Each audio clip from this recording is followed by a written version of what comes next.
George Washington Carver, written by Cynthia Kennedy Handels. Born and slave, George Washington Carver was born in Missouri in 1864 during the Civil War. Because his mother was an enslaved person, he and his older brother Jim were born into slavery. George's father, also an enslaved person, he divorced and died before he was born. The Civil Wars, 1861 to 1865. The Civil War was a fight between two sides of the United States, the North and the South. When it began, slavery was legal in 15 slave states in the South and illegal in 17 free states in the North. The North won the war. Eventually, all enslaved people were free. When the Civil War ended, George became free. However, he stayed living with the people who had enslaved him, Susan and Moses Carver. Susan taught George to read and write. More than anything, he liked to garden and explore the world outside. Learning on his own, George taught himself about plants and animals. He wanted to go to school to learn more. In many places, tough schools were excluded. Black and white students could not attend the same school. George could not go to the school nearby because he was black. When he was 12, he left the Carver home to go to another school. A year later, he left for Kansas. When George finished high school in Kansas, he tried to go to college there. Once he arrived, the college told him he had to leave. It did not allow black students. He didn't give up truth. Instead, he went to Iowa State Agricultural College. There, Carver learned all about farming.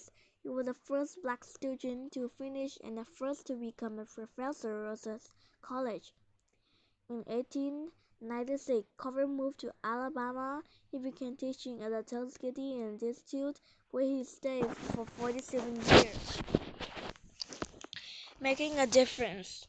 In 1896, Carver went to Alabama to help the farmers there. Their cotton crops were smaller every year, so the farmers faced more and more problems.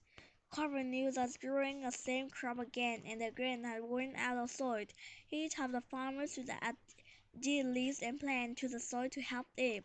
He also taught them to plant sweet potatoes, peas, or peanuts. These crops put things back into the soil the plants need to grow well. Farmers need a way to see the new crops. Carver invented more than 100 ways to use sweet potatoes and 300 ways to use peanuts. New News is mean new products. New products mean new ideas for farmers to sell. The truth about peanut butters.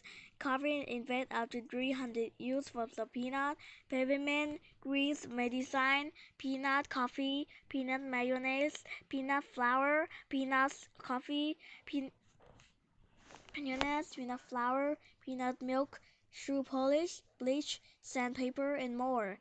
Contrary to popular belief, however, he did not create peanut butter like this from Central Mexico. It is paste made from peanuts more than 500 years ago. The Incas from Peru did the same even earlier. It was as creamy as the taste good we eat today tough.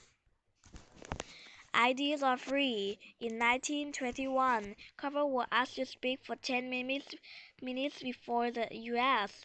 Congress, the country lawmaker. Some of them didn't want to hear him speak because his were black. After his 10 minutes, however, they asked him to speak more. In the end, Congress passed a law that helps erase peanut farmers. The law makes other countries pay more money to sell goods as peanuts in the United States. Carver became very famous and drove Gallo to hear him speak. He could have made lots of money, but the truth helping people were more important. He believed ideas should be free and freely be given. A lasting message. George Washington Carver died in 1943 at the age of 78. He believed that people should treat each other with respect. In time, he won the respect of a whole country.